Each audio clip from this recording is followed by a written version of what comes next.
दामोदर मास में कार्तिक के महीने में भगवान शिव की पवित्र धरा से कुबेरेश्वर बाबा की इस पवित्र भूमि से इसलिए शिव चर्चा का लाभ लेने का सौभाग्य मिला। कार्तिक के महीने में जो दीपावली के 5 दिवसीय पूजन होती है, धनतेरस, नरक चौदस, रूप चौदस, फिर रूप चौदस के बाद में दीपावली, दीपावली के बाद में गोवर्धन पूजन, फिर दूज। इससे 5 दिन तक दीपावली महापर्व को मनाया जाता है। ये तो हो गई मनुष्य की, मानव की दीपावली। इसी कार्तिक के महीने में आपके लिए और हमारे लिए भी दीपावली पर्व आता है, तो देवताओं के लिए भी दीपावली आती है।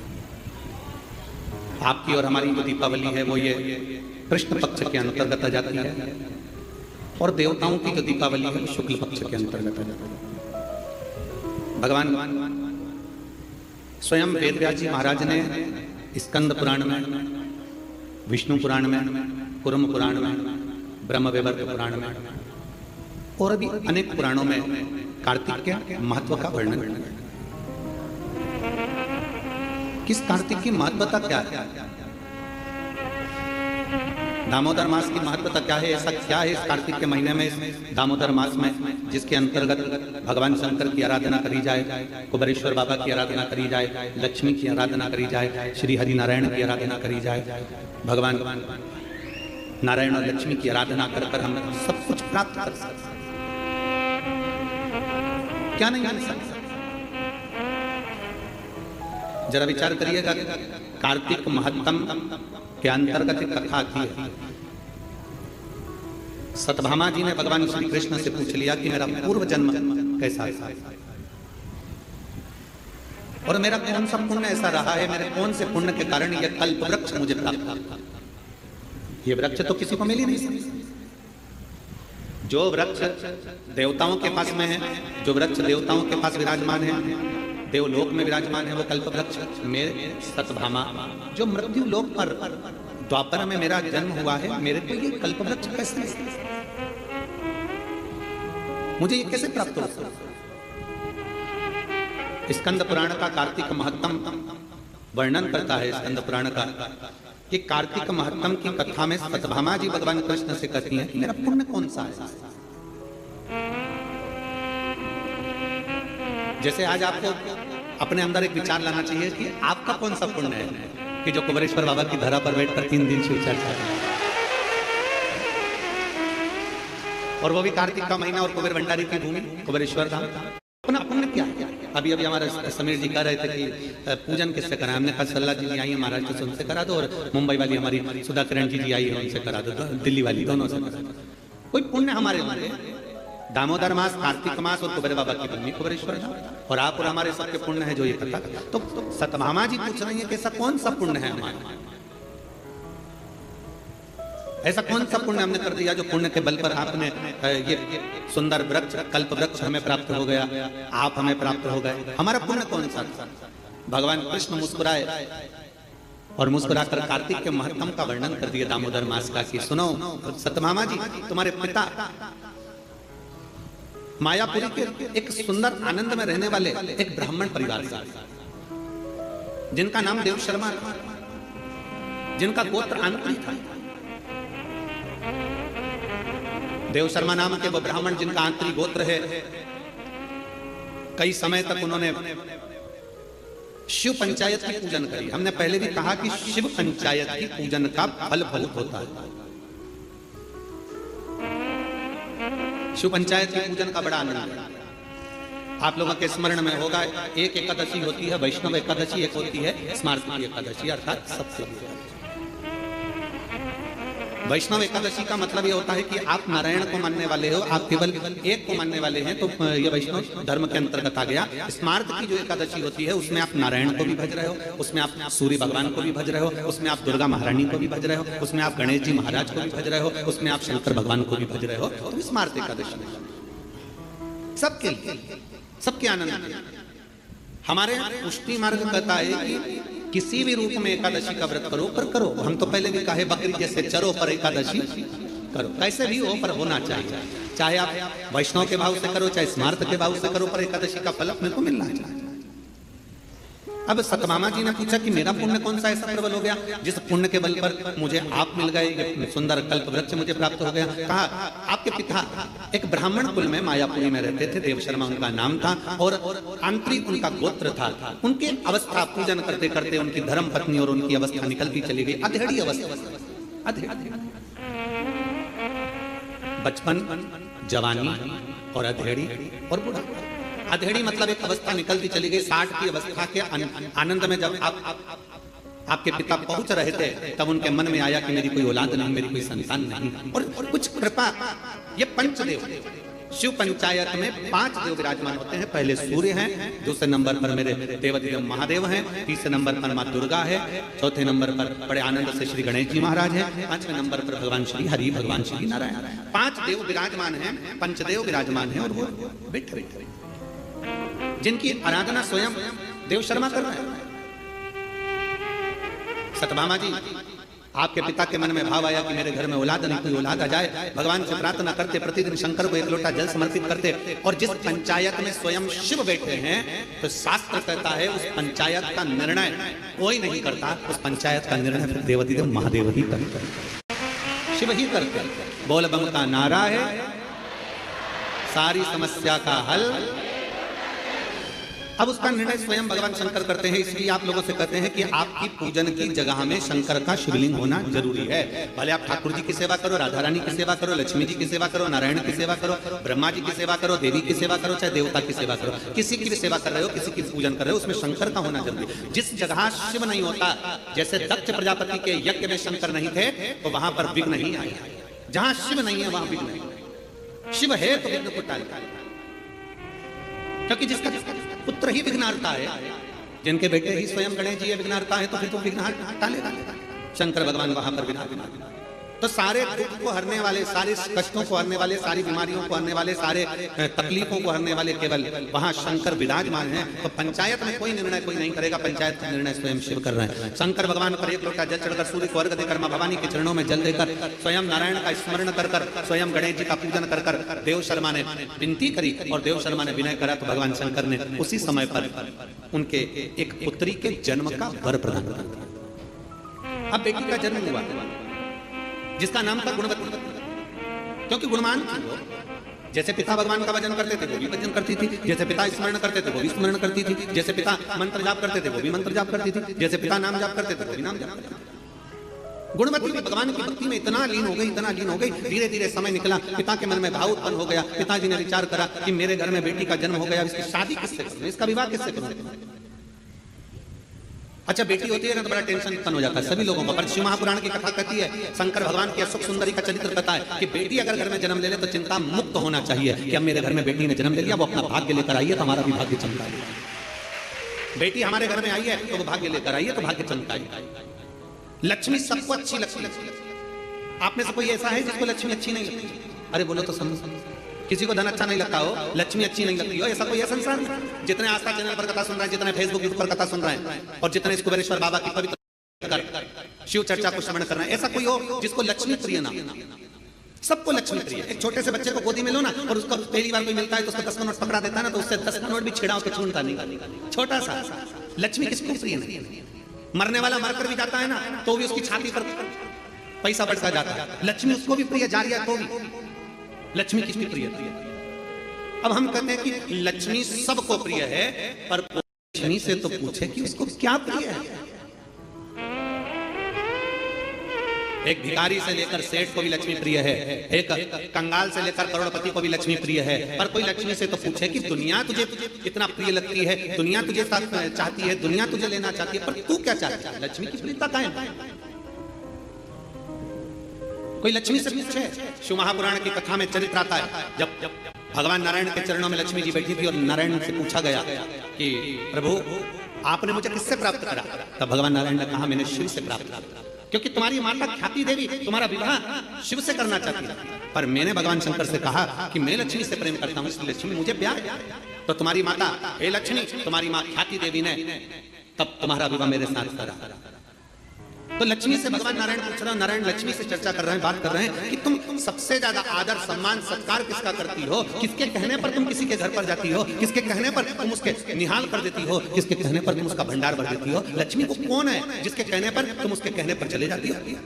लक्ष्मी जी ने कहा अपने स्वामी भगवान नारायण से, केवल एक वो है देवाधिदेव महादेव जो कहते हैं मुझसे, देवाधिदेव महादेव ने मुझसे कहा है कि जो एक लोटा जल मेरे मंदिर में लेकर आए, क्योंकि लक्ष्मी ने कहा था मैं नारायण के चरणों की दासी हूं, तो मैं आपकी दासी हूं, आप बताओ मैं कहां रहूं। भगवान शंकर ने कहा कहीं नहीं लक्ष्मी, अगर कोई एक लोटा जल लेकर शंकर के मंदिर में आए, जल चढ़ाकर जब वो घर जाए तो उसके लोटे के साथ उसके पीछे पीछे तू इसके घर में प्रवेश कर जाना, उसका दुख हल कर, उसका संकट। संसार के लोग तो नहीं कर सकते, पर परमात्मा शंकर को चढ़ाया गया एक लोटा जल हमारे दुख को हर लेता है। और देख लिया संसार हमने, सब मतलब किया हमने, देख लिया झूठे नाते झूठे रिश्ते, झूठे नाते झूठे रिश्ते, अरे झूठा है संसार हमने देख लिया, सब मतलब के यार हमने देख लिया संसार हमने देख लिया। लक्ष्मी जी कहती है मैं महादेव के कहने पर चली जाती हूँ, महादेव कहते हैं मैं वहां जाऊं, शिव के अनुकूल लक्ष्मी जाती, शिव के कहने पर।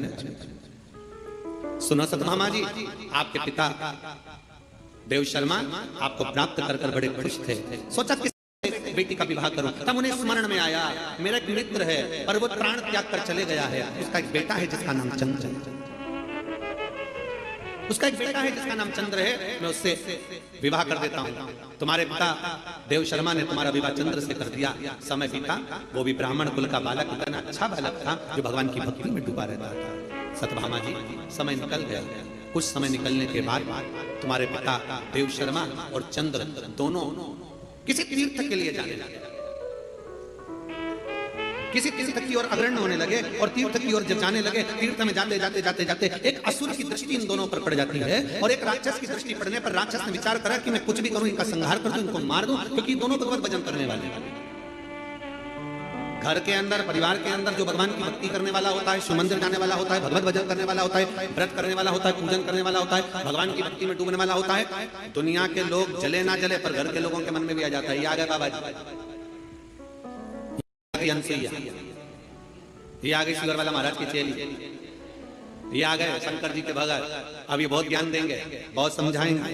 अब बहुत सारी बातें लोग कहते हैं, सीधी बात है, तुम किसी मॉल में जाइए ना, कोई तुम्हें नहीं टोकेगा, तुम फटी हुई जींस पहनो ना, कोई तुम्हें नहीं टोकेगा, तुम कैसे भी रहो ना, कोई तुम्हें नहीं टोकेगा, तुम बाल भी आड़े टेढ़े बनाओगे तो कोई ना टोकने वाला है, तुम कैसे भी कपड़े पहनोगे कोई नहीं टोकेगा। और जिस दिन तुमने धोती पहन ली, जिस दिन तुमने मस्तक पर तिलक लगा लिया, चंदन त्रिपुंड लगा लिया, गले में रुद्राक्ष की माला पहन ली, हाथ में रुद्राक्ष बांध लिया, और जिस दिन गले में रुद्राक्ष पहना और त्रिपुंड लगाकर और बड़े प्रेम के साथ तुम मार्केट में से निकल कर बताओ, सारी दुकान वाले, मोहल्ले वाले, कॉलोनी वाले सब तुमको देखेंगे ये कहां किया, ये है कौन, इसकी दृष्टि क्या है, इसका स्वरूप क्या है। और अगर पहचान वाले मिलेंगे तो ये जरूर कहेंगे भैया किसके चक्कर में आ गए, बाबा बनोगे क्या, संत बनोगे क्या, साधु बनोगे क्या, तपस्वी बनोगे क्या, लोग कह देते हैं। कितनी जल्दी पहचान में आते हैं। और देखो संसार के वस्त्र पहने तो पहचान में नहीं आओगे, और परमात्मा के वस्त्र धारण करोगे तो पहचान में जरूर आओगे। ये हमारे संस्कार होते हैं, ये हमारे संस्कार है, ये हमारे जीवन का एक सुख है, हमारे जीवन का एक आनंद है।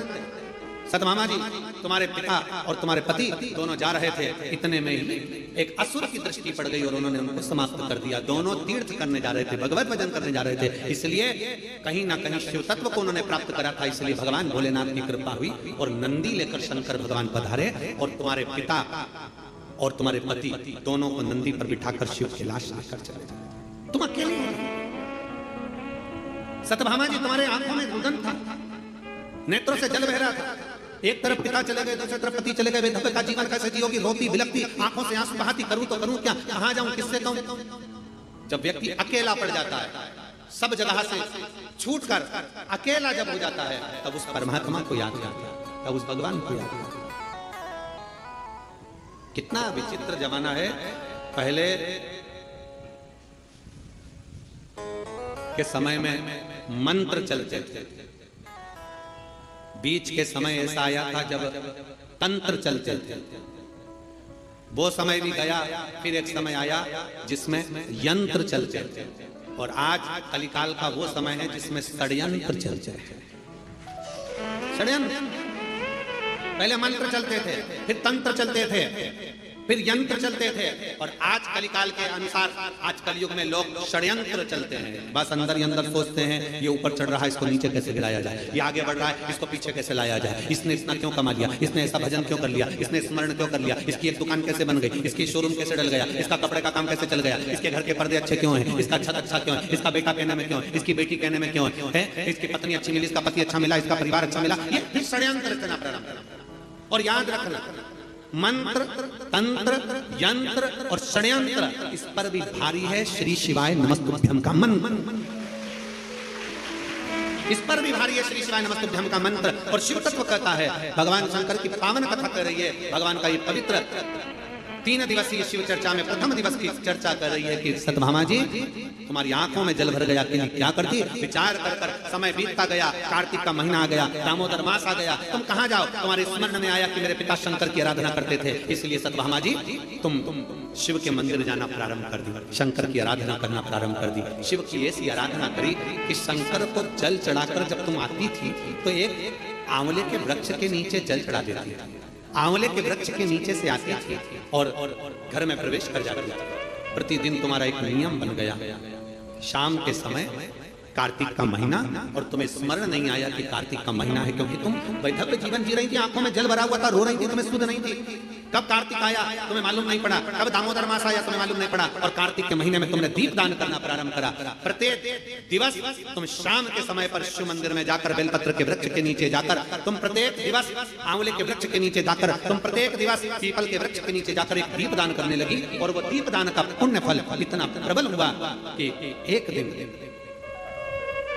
चलते चलते तुमको किसी असुर ने फिर देखा और तुम्हारे प्राणों को हर लिया। प्राण तो तुम्हारे चले गए, पर कार्तिक के महीने में जो तुमने तुलसी की अर्चना करी, कार्तिक के महीने में जो तुमने आंवले के वृक्ष की अर्चना करी, कार्तिक के महीने में जो तुमने शंकर भगवान को एक लोटा जल चढ़ाया, शिव की ऐसी कृपा हुई, शंकर प्रकट हुए, तुम्हें नंदी पर बिठाए, चलते चलते देवादिदेव महादेव ने पूछ लिया तुम्हें क्या चाहिए। उसने कहा मेरा जीवन दुख में निकला, मेरे पिता पति चले गए, क्या चाहती हो।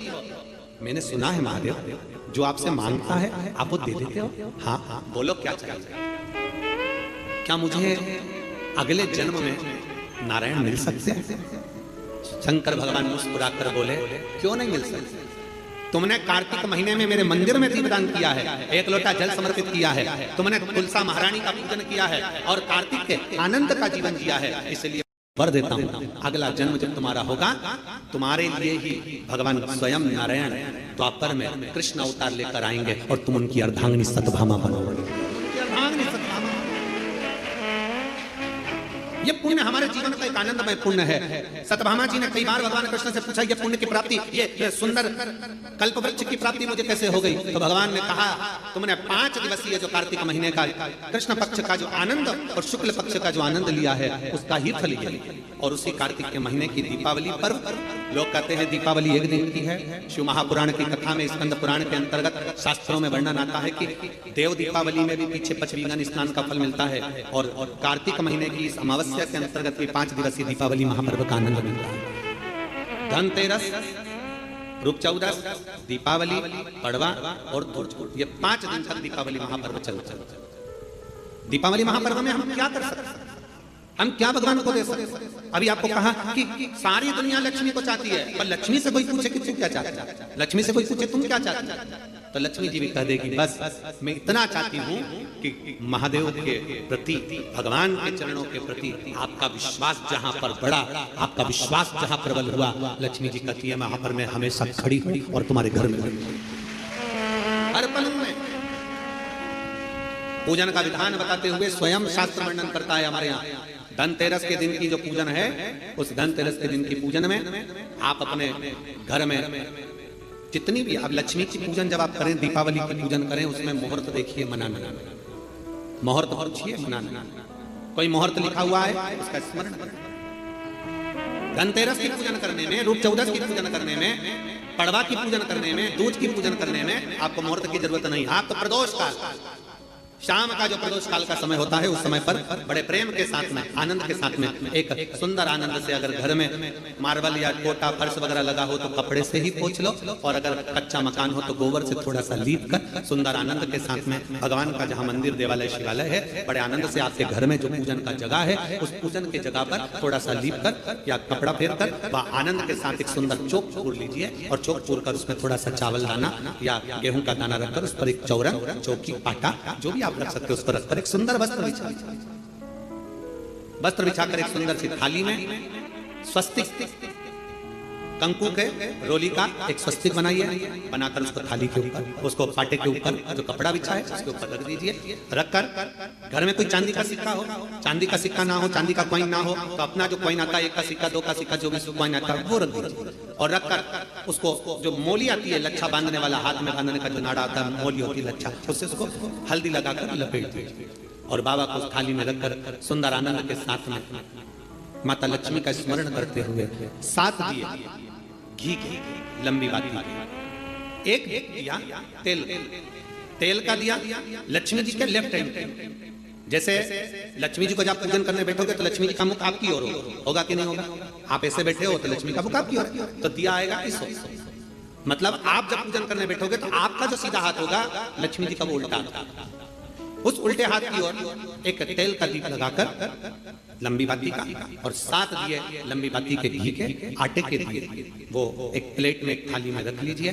पूजन का सामान, कंकु, चावल, रोली, मोली, हल्दी की गांठ, अमरवेल, कमलगट्टा, खड़ा धना, गुड़, ये सब सामग्री रखकर, कुछ भोग लगाने की सामग्री, कुछ धूप बत्ती आदि, इत्र आदि सामग्रियां रखकर, पुष्प आदि रखकर, जो क्वाइन तुमने रखा है, सिक्का तुमने रखा है, 7 दिए सीधे हाथ पर लचक, 7 दिए जो तुमने आटे के बनाए हैं उसमें लंबी बत्ती कर सीधे हाथ पर बनाए, उल्टे हाथ पर तेल का दिया जलाकर पूजन की थाली में जो सामग्री रखी है जल का छींटा देकर, बड़े प्रेम के साथ वस्त्र समर्पित कर कर, और रोली, चंदन, मोली, हल्दी जो भी है, मेहंदी आदि सब सामग्री समर्पित कर कर, 5 अमरवेल के टुकड़े, 7 कमलगट्टा, 5 अमरवेल के टुकड़े, 7 कमलगट्टा, 5 हल्दी की गठान, ये सब अपने हाथों में लेकर माँ लक्ष्मी से प्रार्थना कर कर, कुबेरेश्वर महादेव से विनती कर कर, शिव की आराधना कर कर, नारायण की आराधना कर कर, दामोदर भगवान की आराधना कर कर, माँ लक्ष्मी की आराधना कर कर, दोनों हाथों से समर्पित कर, कंकु, रौली उस सिक्के के ऊपर धीरे धीरे कर कर डालना, हल्दी धीरे धीरे कर कर उस पर डालना, और जो 7 दिए आप भोग लगाने के बाद, प्रसाद रखने के बाद में, फिर जब 7 दिए जो तुमने थाली में लिए हैं, प्लेट में लिए हैं, उससे माता लक्ष्मी की आरती, कुबेरेश्वर महादेव का स्मरण कर कर आरती करिए। आरती रख दो, पर आरती को लेना नहीं, आरती भगवान की, भगवान को समझ, आरती झोली पसार कर माता लक्ष्मी से प्रार्थना करिए, माँ मैंने कुबेरेश्वर बाबा से विनय करी है, मैंने कुबेर भंडारी से विनय करी है, माँ आप नारायण के साथ, कुबेर के साथ, रिद्धि सिद्धि के साथ, गणेश जी महाराज के साथ आप मेरे घर में पधारो, मेरे घर आप आइए, आपका निवास बनाइए, आप रुकिए। माँ हमें बहुत सारे अवगुण, हे लक्ष्मी माता, हे नारायण, हे शंकर, हे उभरदानी, हे गणेश जी महाराज, हे रिद्धि सिद्धि, हे कुबेर, हमें बहुत अवगुण है, पर हे माँ हमने सुना है आपने शिव जी से जब वर मांगा था तो कहा था कि बाबा, शंकर भगवान से लक्ष्मी जी ने कहा था मैं जाने को तो चले जाऊं प्रत्येक मनुष्य के घर में, पर उसके घर में तो इतना अवगुण भरा हुआ है, इतने दोष भरे हुए हैं, इतना अपशब्द भरा हुआ है, इतने ताने भरे हुए, इतनी गालियां भरी हुई है, इतना मन में खोट भरा हुआ है, मैं इनको कैसे लक्ष्मी प्रदान करूं, मैं इनको कैसे भंडार। तब माँ आपने तुरंत भगवान शंकर से कहा तो शिव जी ने कहा, लक्ष्मी जब आप शिव की साक्षी में किसी के घर में प्रवेश करो तो अवगुण मत देखना, उसके गुण देखकर प्रवेश करो। वो कहते हैं कि मेरे गिनियो ना अपना लाडली, हमारे अवगुण ना गिने जाए। अभी कथा में आपको वर्णन किया था, कोई बहुत अच्छा है ना, बहुत अच्छा है ना, उसको ज्यादा घूर के नहीं देते। कितना अच्छा व्यक्ति है ना, उसको ज्यादा घूर के मत देखो, घूर के मत देखो। क्यों? ज्यादा उसको घूर कर देखोगी तो उसमें अवगुण निकल जाएगा। तुम कुछ ना कुछ अवगुण निकाल लो, कुछ ना कुछ दोष निकाल लो। और कोई व्यक्ति बहुत बुरा है ना, बहुत बुरा है, तुम्हें बहुत बुरा लगता है ना, थोड़ा उसको घूर कर देखो, अच्छे से देखो। अच्छे व्यक्ति को घूर कर मत देखो, बुरे व्यक्ति को घूर कर देखो, अच्छे से देखो, तो ये पक्का है उस बुरे व्यक्ति में भी कोई गुण निकल ही जाएगा, ये पक्का है। अच्छा है उसको ना देखिए, ज्यादा घूर कर ना देखिए। अच्छा है, हम ज्यादा देखेंगे ना, बहुत अच्छा होता है। प्रथम में तो जब एक दूसरे से प्रेम होता है, इसमें होता है, तो कितने अच्छे लगते हैं। रात दिन बात करें, 24 घंटा बात करें, 8 घंटा बात करें, रात को 9 बजे से जो चालू हो तो 2 बजे तक बात करें, और फिर उनकी शादी हो जाए, फिर बात करें, फिर तो खूब लड़ी मर्दानी होता है। फिर जो युद्ध चालू हुआ वो युद्ध चालू। शिव कथा कर रही है, भगवान शंकर की कथा कर रही है, जो जिसमें बहुत गुण है, बहुत अच्छा है, जो उसमें तुम ज्यादा घूर कर मत देखो, उसमें अवगुण निकल जाएगा। बहू पहले कितनी अच्छी लगती है, बहुत बढ़िया, सास कितनी अच्छी लगती है, वो सब अच्छे लगते हैं, फिर धीरे धीरे उसमें अवगुण निकलता जाता है। हमारी सास तो ऐसी है, हमारी बहू तो ऐसी है, अवगुण निकलता जाता है। पहले घूर करना देखिए, अच्छा है ना उसको ज्यादा घूर करने देते, और बुरा है ना उसको घूर कर देखो, उसमें कुछ ना कुछ गुण जरूर देखो। बुरे व्यक्ति में अच्छाई जरूर होगी, ऐसा हो नहीं सकता कि कोई अच्छाई परमात्मा ना निकालिए। शिव कथा कर रही है, सुंदर पवित्र चरित्र कर रहा है, भगवान के पावन चरित्र वर्णन कर रहा है। स्कंद पुराण में कार्तिक महत्तम वर्णन कर रहा है, और बड़े प्रेम से भगवान कह रहे हैं कि इस कार्तिक के महत्तम में, इस कार्तिक के महत्वता में आज आप सबने धनतेरस पूजन की महत्वता को जाना। और ये पूजन 5 दिन तक आप जिस जगह पर पहले दिन पूजन कर रहे हो धनतेरस की, जैसे आपने धनतेरस कुबेरेश्वर धाम की जो धनतेरस है वो 29 तारीख की रहेगी, रूप चौदस 30 तारीख की रहेगी, दीपावली जम के बोलो 31 तारीख की रहेगी, 31 अक्टूबर, गोवर्धन पूजन 1 तारीख, 1 नवंबर, ऐसे 2 तारीख, ऐसा क्रम सुंदर यहाँ कुबेरेश्वर धाम की धरा पर रहे। तो आप लोग जो पूजन करेंगे 29 तारीख को धनतेरस की प्रदोष काल, कोई समय प्रदोष काल का देखकर बड़े प्रेम से लीप कर, चौकी रखकर, बड़े आनंद के साथ में कपड़ा बिछाकर उस पर थाली रखकर सुंदर भाव के साथ धनतेरस की पूजन करो, और मेरे कुबेरेश्वर महादेव का स्मरण करो कुछ देर बैठकर, क्योंकि लक्ष्मी को भी और कुबेर को भी देने वाला अगर कोई है तो वो देव अधिदेव महा देने वाला। प्रयास करो भगवान शंकर की आराधना में जो सुख है, शिव की भक्ति में जो आनंद है, शंकर की आराधना कर शंकर की साक्षी रखकर श्री शिवाय नमस्तुभ्यम। हमने पहले भी कथा में कहा, दीपावली के समय पर बाजार में भी जाओ तो दिवाली के समय पर वहां पर मार्केट में भी कहो कि भैया हमको एक स्टिकर चाहिए, काय का स्टिकर, कहना श्री शिवाय नमस्तुभ्यम का चाहिए। क्या करोगे? दरवाजे पर लगाना है। क्यों? क्योंकि हमने सुना है, शिव महापुराण की विधेश्वर संहिता में लिखा है कि श्री शिवाय नमस्तुभ्यम बोलने वाले के मुख का मात्र दर्शन कर लो तो हमारे सारे पाप क्षीण हो जाते हैं, हजारों वर्ष में यज्ञ का फल प्राप्त हो जाता है और हमारे कार्य सफल हो जाते हैं। तो सामने वाला व्यक्ति जब दरवाजा बंद होगा उस पर श्री शिवाय नमस्तुभ्यम लिखा होगा, सामने वाला कोई भी आएगा पढ़ेगा, दरवाजा बजाएगा, जितनी देर खड़ा रहेगा उतनी देर पढ़ेगा श्री शिवाय नमस्तुभ्यम। तुम दरवाजा खोलोगे, उसके मुख का दर्शन करोगे तो भी तुम्हारा कल्याण हो जाएगा। दो फायदा हमारा लाभ उसमें है, शिव तत्व की प्राप्ति हो। जब महालक्ष्मी आनंद के साथ में धनतेरस का पूजन करो, कल कथा में अपन रूप चौदस के पूजन की महत्वता जानेंगे। फिर उसके आगे तीसरे दिन की कथा है 2 बजे से 5 बजे तक, उसमें अपन दीपावली पूजन को जानेंगे। फिर उसमें अपन एकम की पूजन का जानेंगे, गोवर्धन पूजन के दिन का महत्व की पूजन कैसे करना है। फिर उसका वर्णन अपन दूज की पूजन का जानेंगे। ऐसे अपन पूरे 5 दिवसीय पूजन की महत्वता का स्मरण करेंगे। 5 और मैंने तेरे ही भरोसे बाबा, तेरे ही भरोसे हवा बिच उड़ती जवानी, बाबा डोर हटो चढ़ी में कटी जवानी, भोले में तेरी पतन, शंभो में तेरी पतन, हफ्तीना में कटी जवानी। शिव तत्व की प्राप्ति, भगवान शंकर की प्राप्ति। आप लक्ष्मी से विवाह करोगे, लक्ष्मी आपसे विवाह करेगी। लक्ष्मी जी से पूछा, स्वयं भगवान शंकर जब लक्ष्मी मैया बेलपत्र के वृक्ष के नीचे झाड़ू बुआरी कर रही हैं, बेलपत्र के वृक्ष के नीचे सेवा कर रही हैं, शंकर भगवान प्रकट होकर स्वयं पूछते हैं, गौरी शंकर शंकर पार्वती के साथ प्रकट होकर पूछते हैं, क्या बात है, क्या चाहिए, क्या हो गया। अब स्वयं भगवान शंकर ने लक्ष्मी जी से पूछा, तुम्हें क्या चाहिए। लक्ष्मी जी कहती है, मुझे नारायण के चरण चाहिए। नारायण के चरण। भगवान शंकर ने पूछा, लक्ष्मी तुम नारायण के चरणों में रहने को तैयार हो? लक्ष्मी जी का शब्द था कि नारायण के चरणों में रहने को तैयार हो।